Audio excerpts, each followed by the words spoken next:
Adelante. También nos pone Elizabeth López. Saludos a la maestra Bernadette. Un Ay, placer gracias. escucharla. Gracias. Te estoy viendo, te estoy oyendo y ya voy a compartir pantalla. No es exactamente el tema porque ahorita con la premura no creas que tengo las cosas muy arregladas, pero no sé si estoy compartiendo la pantalla, ¿sí? Sí, se ve. Entonces, bueno, acabo de dar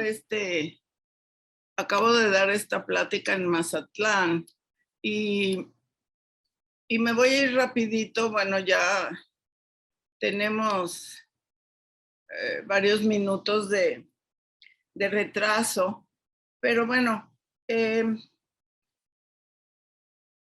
voy a dejar el tema para que lo maneje la doctora Nancy. Ya les di unos tips o un adelanto de lo que se va a tratar. Y este tema me gustó porque tiene cosas novedosas. Ahora tú me vas a decir el tiempo cuándo es, Tony, por favor. El objetivo de la plática esta se llama Retos en anestesia obstétrica y es ver qué es lo que hay nuevo o qué retos tenemos ahora al manejar una paciente de anestesia obstétrica, que son otros tiempos, ¿no? El embarazo, el doctor Lifshitz de México, que era internista, bueno, no sé si se ha muerto, internista, muy simpático, decía que el embarazo es un estado fisiológico imposible. O sea, hay tantos cambios en el organismo materno que parece una enfermedad, aunque no es una enfermedad. Sin embargo, todo se altera. En estos tiempos, el perfil epidemiológico de la mujer embarazada es muy diferente porque tiene más edad. La mujer se embaraza más vieja, por decirlo así, que no es de ninguna manera vieja, pero en vez de tener sus embarazos a los 20, 18 años, ahora los tiene a los 40 o más. También es una mujer que trabaja y por tanto tiene mucho estrés por su trabajo, pareja, otros hijos, la sociedad, la pandemia.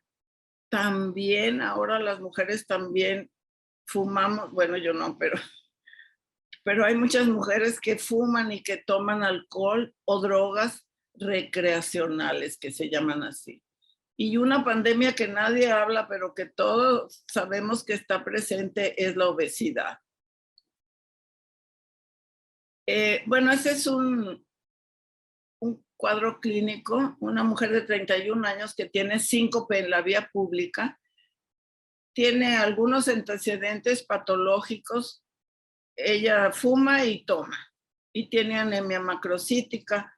En el hospital llega con una TA media de 53 TOR, lo cual pues ya sabemos es muy baja, y tiene en el eco transtorácico hipoquinesia septal, aquinesia apical y grave compromiso de la función sistólica global.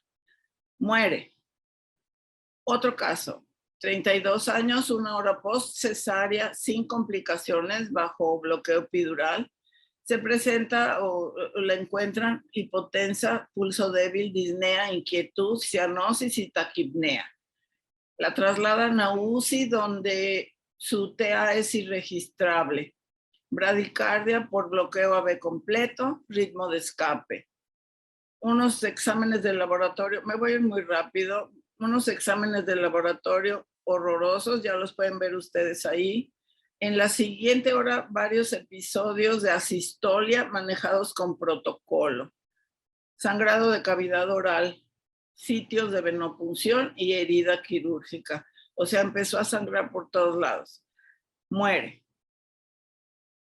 No vamos a discutir los casos, pero viendo las patologías, ustedes van a ver a cuál corresponde cada caso. Otro caso, secundigesta de 34 años, 30 semanas de embarazo. Ella tiene un embarazo gemelar con síndrome de transfusión feto-fetal. Se le practica una cesárea urgente por deterioro de un feto bajo subaracnoideo sin complicaciones. Presenta en recuperación dificultad respiratoria, que se torna en insuficiencia franca, y en la UCI, en la terapia intensiva, su PA es de 130-80, frecuencia 95, respiraciones 40, roncos crepitantes. Ella se recupera y fallece a las 25 semanas de gestación en un embarazo posterior. Y lo que se le encontró en el ecocardiograma, un ventrículo izquierdo con alteraciones de la contractilidad y una fracción de eyección del 45%. Recibe tratamiento y es dada de alta, pero en un embarazo posterior se muere. Entonces, cardiomiopatía periparto es una enfermedad que se puede desarrollar durante el embarazo o después, con un alto índice de morbilidad. Y ustedes van a ver que este corresponde al último caso, ¿sí? Vamos a ver, la mortalidad materna es hasta el 60% y hubo un tiempo en que era el 90%. Las sobrevivientes se calcula que la mitad tienen disfunción cardíaca permanente. Aparecen 1 por 15,000 embarazos según unas fuentes, una entre 1,000 o 3,000 mujeres embarazadas. Bueno, no hay mucha información todavía de qué tan frecuente es. Lo que pasa es que ahora se están haciendo más diagnósticos, pero esto ha existido siempre. Sin embargo, antes no se hacía el diagnóstico, pues se murió a las 4 semanas en el puerperio o a las 5 semanas y nadie ni siquiera la relacionaba con muerte materna.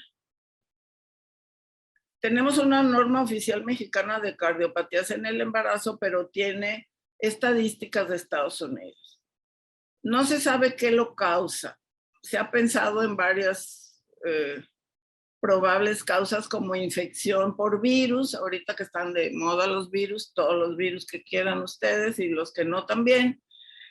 Microquimerismo, que es nada más la sobrevivencia de células fetales en el organismo materno, casi siempre en el pulmón.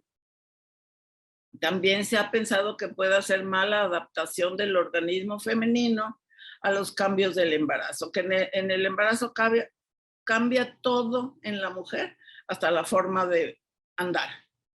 Entonces, pudiera ser una cardiomiopatía dilatada familiar que se desenmascara en el embarazo. No sabemos, pues, qué factores de riesgo. Fíjense, edad avanzada de la madre, que sucede ahora más que antes. Multiparidad, raza negra, embarazo múltiple, historia de preeclampsia y antecedentes de una cardiomiopatía dilatada anterior, en un embarazo anterior. Pues da un cuadro clínico de todas las insuficiencias cardíacas. Si el músculo cardíaco no puede contraerse eficientemente, pues claro que va a mandar señales de que el paciente no se está oxigenando adecuadamente en todos sus órganos. Entonces, puede haber congestión pulmonar, puede haber arritmias, puede haber gasto cardíaco insuficiente, puede aparecer insuficiencia renal por baja perfusión. Si se desarrolla shock cardiogénico, pues la paciente se va a morir. ¿Cómo lo diagnostico? Casi es por exclusión, porque es una insuficiencia cardíaca que aparece en el último mes del embarazo o de los primeros 5 meses posteriores al parto. Fíjense cómo ni siquiera por las normas mundiales de estudio de muerte materna se va a acordar nadie que esta paciente que se muere 5 meses después pudo tener relación con su embarazo, esta insuficiencia cardíaca. Entonces, no hay otra causa aparente de esta insuficiencia y no era una mujer que tuviera cardiopatía antes de embarazarse. Entonces, se necesita que haya disfunción ventricular izquierda en el ecocardiograma. Y aquí está para repetir lo que acabo de decir.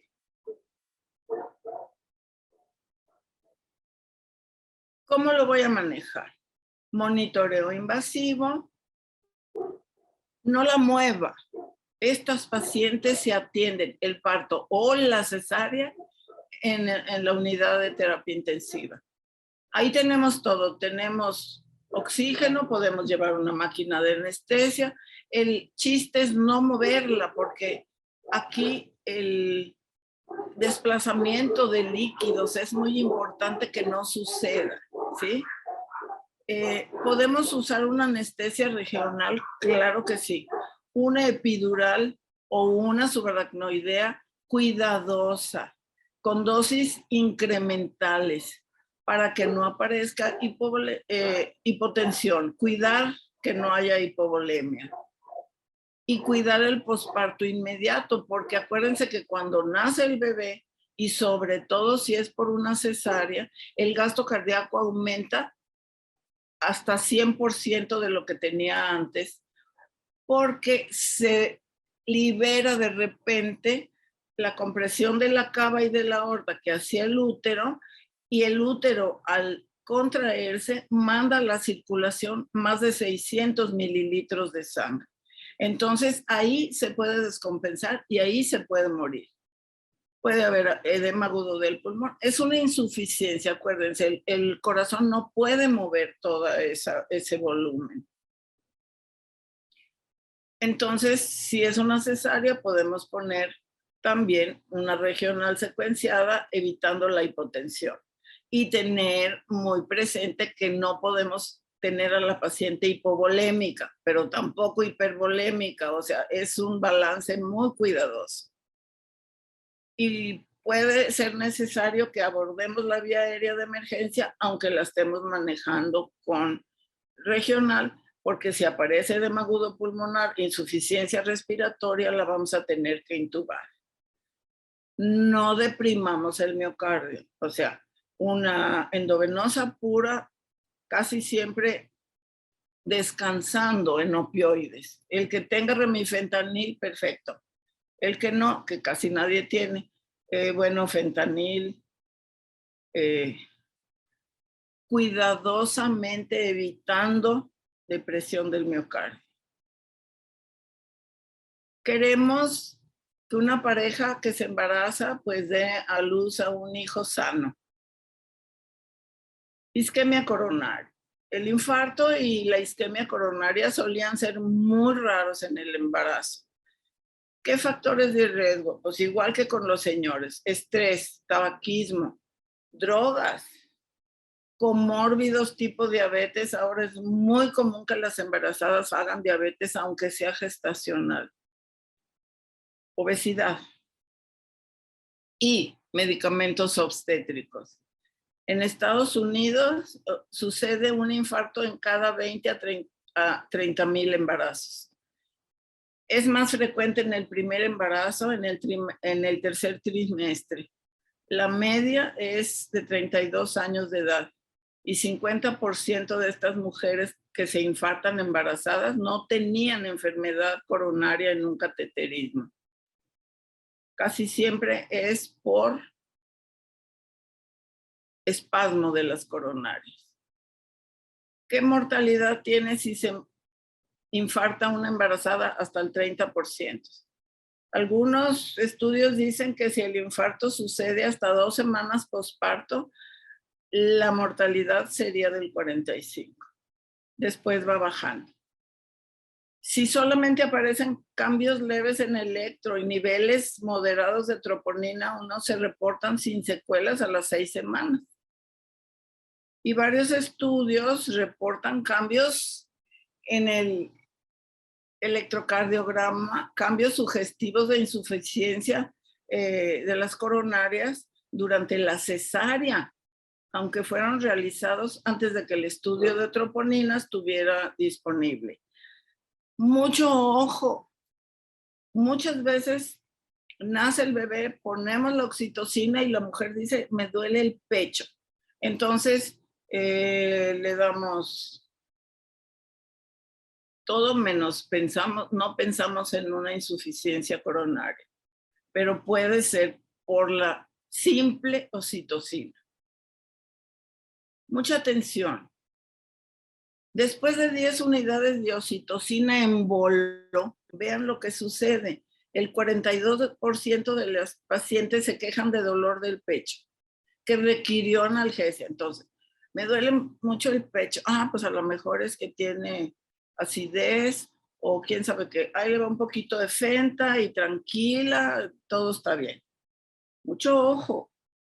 El 82% de las mujeres que tuvieron dolor de pecho después de 10 unidades de oxitocina tuvieron cambios en el segmento ST. Lo que pasa es que no los buscamos.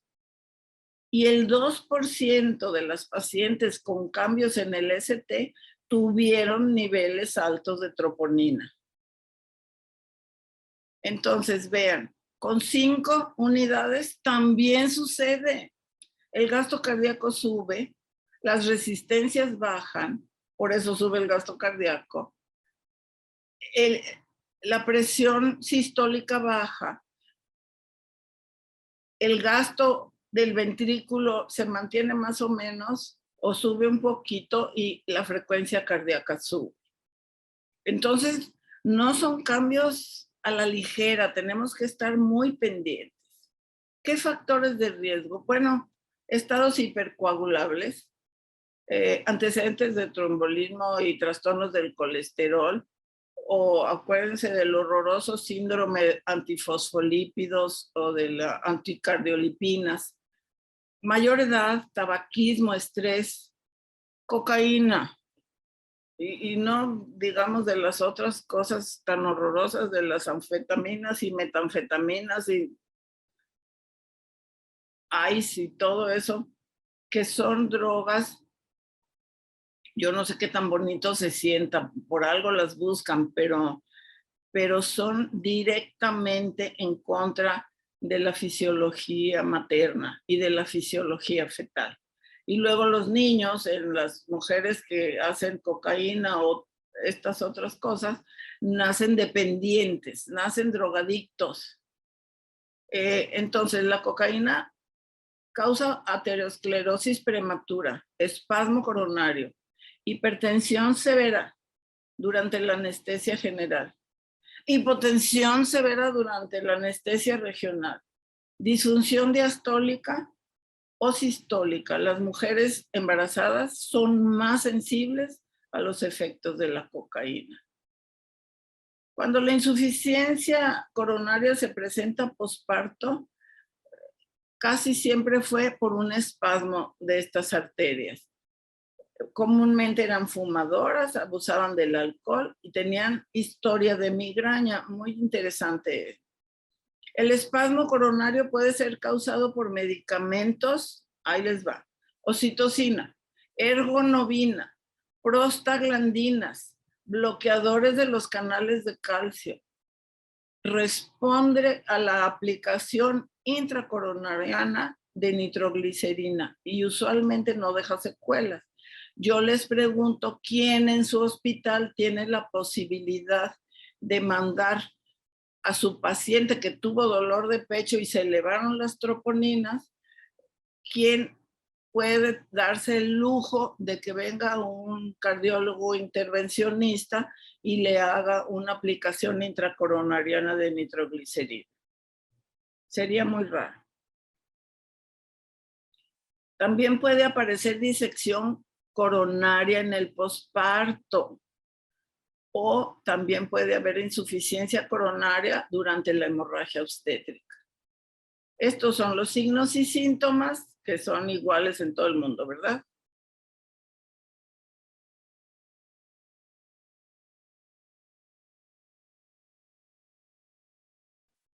Entonces aquí hay algunas referencias del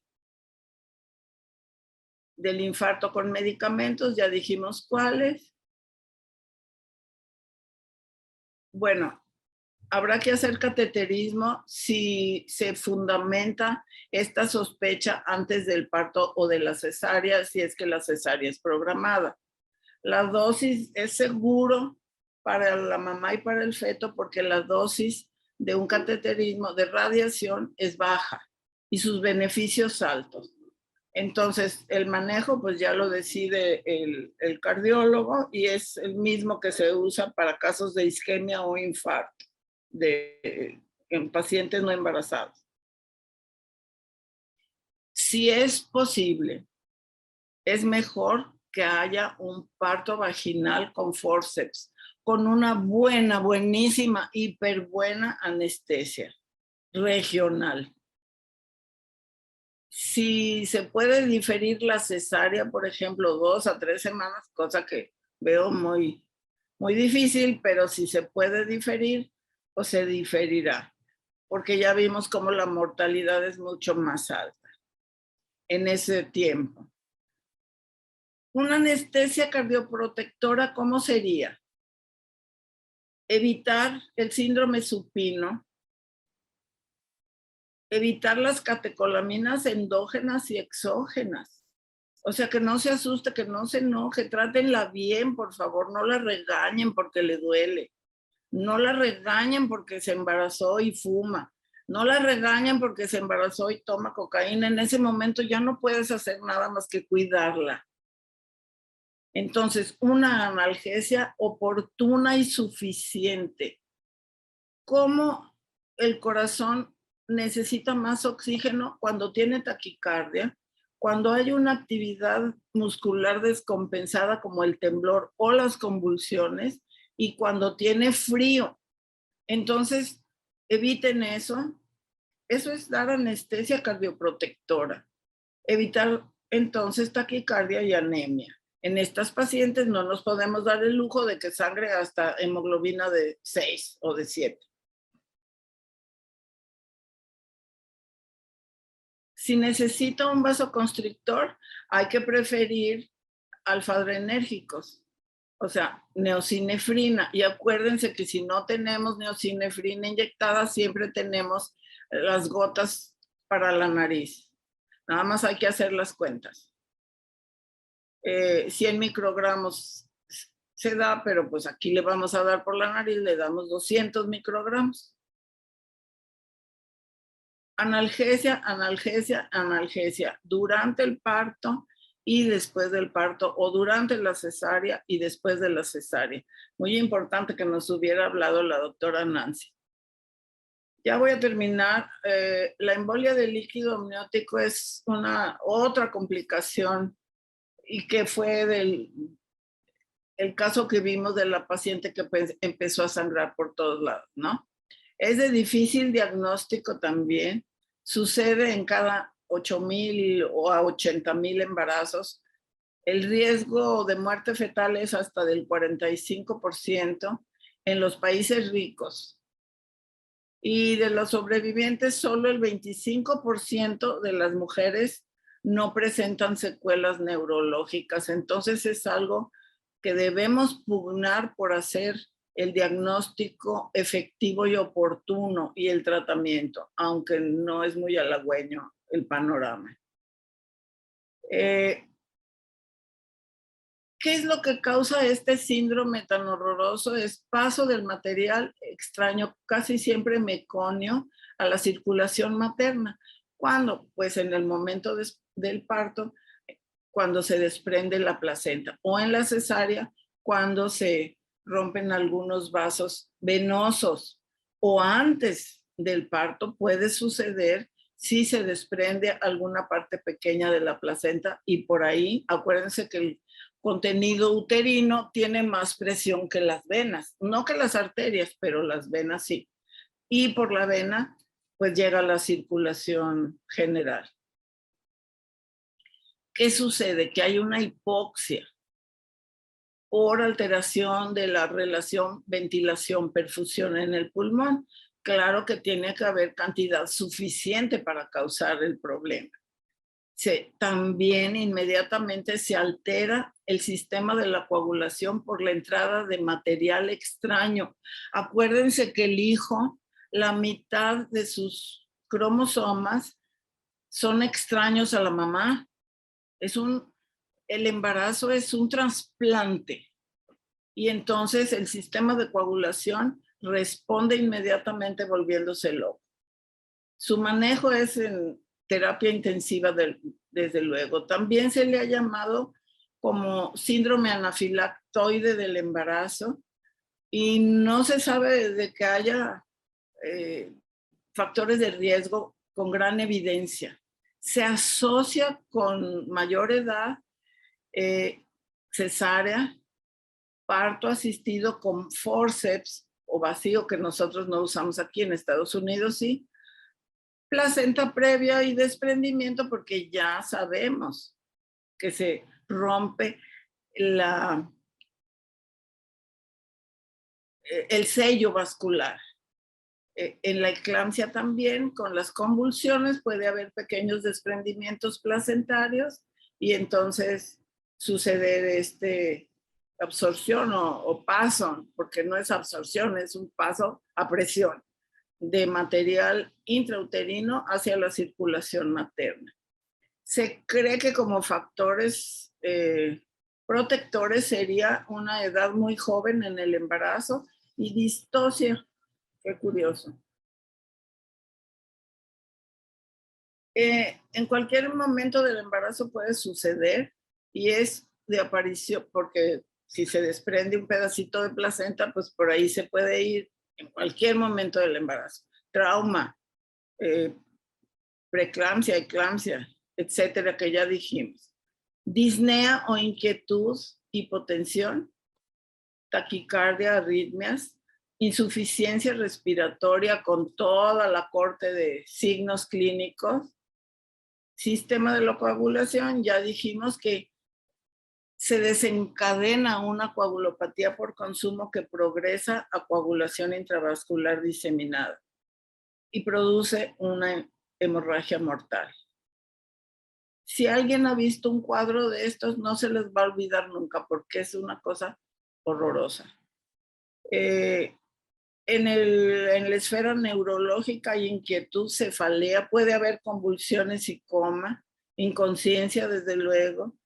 En el feto, pues imagínense que si el feto todavía está dentro, va a sufrir la repercusión de todos los cambios en la fisiología materna. Casi siempre hay muerte in útero si no se saca inmediatamente ese chamaco, y luego cómo lo vamos a sacar con la mamá sangrando por todos lados. Menos del 40% de los sobrevivientes estarán neurológicamente intactos.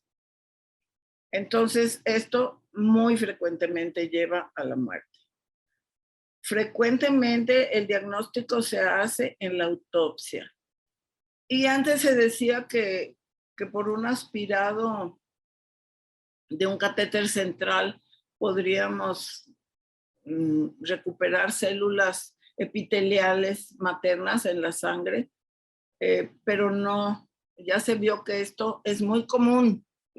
Por eso luego aparece el microquimerismo, porque esas células muchas veces se quedan a vivir en el pulmón de la mamá, y entonces la mamá tiene dos cuadros o dos espectros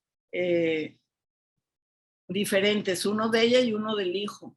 Y este microquimerismo se ha visto que tiene factores buenos o adecuados, que es que la mamá, si en algún momento de su vida va a recibir un trasplante de un órgano, le va a ir mejor, va a tener menos rechazo porque ya convivió con otra especie genética.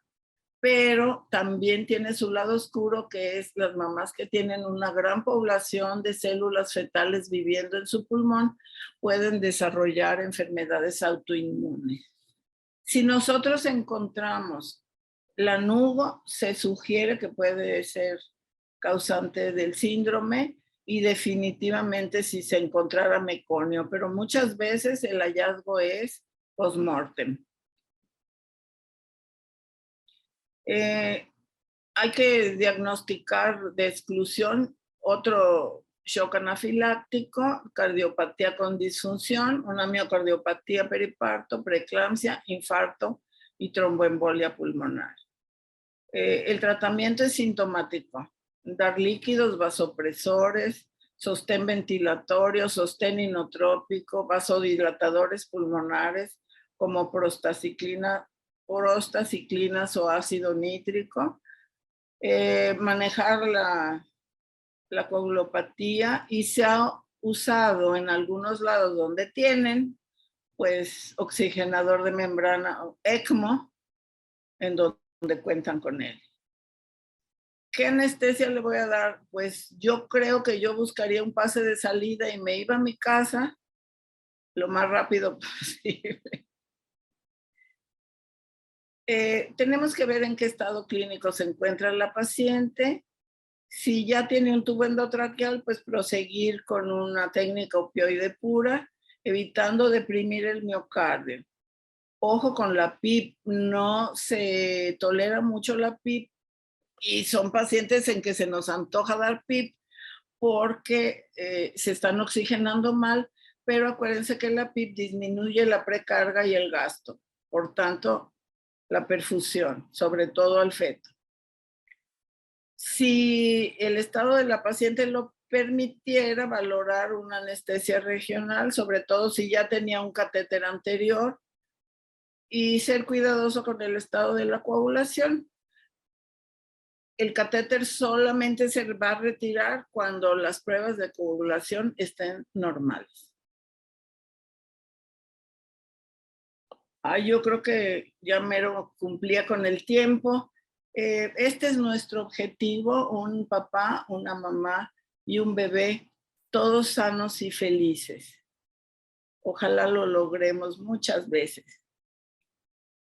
Gracias. Perfecto, doctora Bernadette Casillas, gracias por la presentación. No me veo ahí, ¿verdad? A ver, vamos acá. Gracias, ahora le tocó ser protagonista y mentora. ¿Cómo se sintió? Apurada, apresurada. Pero No, bueno, muy bien. con mucho gusto Salió muy de bien. hacerlo. No, y muchísimas gracias de parte de todo el equipo de La Voz del Residente. Vamos contestando la pregunta ahora sí de Joaquín Guzmán Sánchez. En lo particular, me interesa saber la interacción entre analgesia postoperatoria y lactancia materna. Gracias. ¿Qué contestación tendría eso, doctora Bernadette? Bueno, sí, mucha razón. Mucha razón en esa pregunta, porque podemos usar medicamentos que se transmiten al bebé. Casi todo se transmite al bebé. Por eso, la mejor opción es una anestesia regional con analgesia por catéter. En los primeros 1 o 2 días después de la cesárea, que es cuando en realidad el dolor es mucho más severo, y así evitamos deprimir al recién nacido con opioides o deprimirlo con otro tipo de medicamentos, como serían los COX-2 o lo que sea. Entonces, anestesia regional con catéter, dejamos el catéter para analgesia posoperatoria y después de eso pues ya podremos usar los que están permitidos como el acetaminofeno o el paracetamol. Muy buena pregunta. Perfecto, muchas gracias en el Facebook. No veo más preguntas más que saludos de los que teníamos. Voy a ver si acá en el celular puedo ver más porque en la compu no sé qué pasaría, que ya no vi más preguntas, pero se me hizo incluso un poco raro. A ver, denme un segundo para ver si tenemos... Sí, cómo no. Yo soy médico 17, ahora vamos revisando. No, me parece que es todo por parte de las preguntas del público. Preguntarle nuevamente, sí, ya es todo. Preguntarle nuevamente, doctora Bernadette, ¿qué es lo que le aconseja al público que nos está escuchando? Y precisamente, que es la pregunta que le hacemos a los residentes que exponen, ¿qué consejo le daría a los R1, a los que van empezando? Bueno, les voy a contestar con una anécdota. Adelante. Cuando yo hice mi solicitud para entrar a trabajar al Instituto Mexicano del Seguro Social, pues yo era muy joven. y muy tontita porque dije, lo único que el instituto no me puede pedir nunca es que atienda 2 pacientes a la vez. Qué error tan grande, porque desde el primer día de mi basificación, que fue muy rápido porque me tocó la suerte, pero fue menos de 6 meses antes de ser 08, desde el primer día trabajé en el hospital de ginecobstetricia. Entonces, siempre tuve que hacerme cargo de 2 pacientes, la mamá y el bebé. Siempre pensar en ellos, siempre pensar, yo quiero que la mamá esté bien, que esté segura, cómoda, sin dolor. Y además, que el bebé no tenga repercusión de lo que yo hago con la mamá. Yo creo que ese es el mejor consejo, tener en cuenta siempre a las dos partes del binomio que yo estoy tratando, la mamá y el hijo. No nomás enfocarse en uno, sino en los dos. ¿Sí? Esa sería como la conclusión. La conclusión es esa, O que sea, enfocarse en los pensemos dos. que siempre son 2. Claro. Sí, no nomás en uno y muchas gracias por ello. Hay felicitaciones por parte de Miguel Ulloa, quien también nos ayuda desde Ciudad del Carmen, Campeche. Eso es todo lo que tenemos por el momento. Lindo lugar. Sí, muy hermoso, hermoso lugar, la verdad. Ahora Sí. sí que, pues vamos terminando. En esta ocasión entraría el mentor, en este caso usted, pero ya fue mentora y presentadora a la misma vez. Doble trabajo, doctora Bernadette. Muchísimas gracias. Gracias a ustedes. Gracias por su atención. Y ahora que viene la doctora Bernadette, anímense a todos los residentes que nos están viendo. Es posible. La doctora fue presentadora y mentora en la misma tarde. Así que eso los motive. Nos despedimos. Muchísimas gracias. Que tengan excelente inicio de semana y sigan en sintonía de La Voz del Residente. Nos despedimos. Muchas gracias. Gracias, Tony. Nos vemos. Bye.